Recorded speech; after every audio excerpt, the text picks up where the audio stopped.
Ngày lai Kasulaya lalpa Dura kaham khitu Shil ngamrulan no e O atuna na siso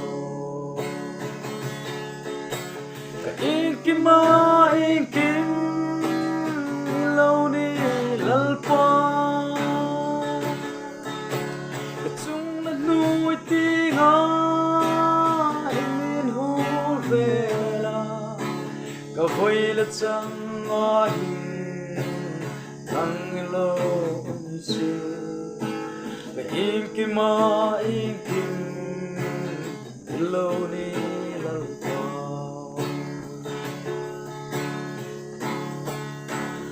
nuôi tiếng cả anh rong về ngày sa Katung tika enle ilal chung makamu Kasir tika ene itur na kamua Kamati katile Kay sinamar mo kamu Kaikima ikim Launi lalpa Katung nuôi tiếng ai min hul vela Ka vơi là chẳng ai nang lâu si Ka in kim ma in kim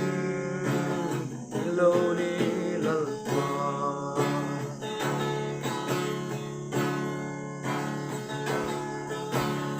Matur na khela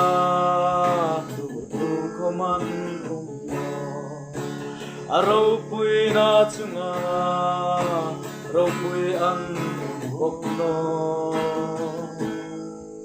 Nang malaya kan ham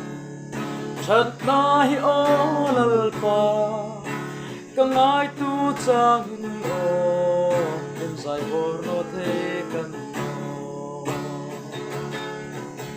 Ka inkim ma inkim Ilaw ni lalpa Ka chung lên nuôi tiếng min hul vela Ka vơi là chẳng mahin Nang ilaw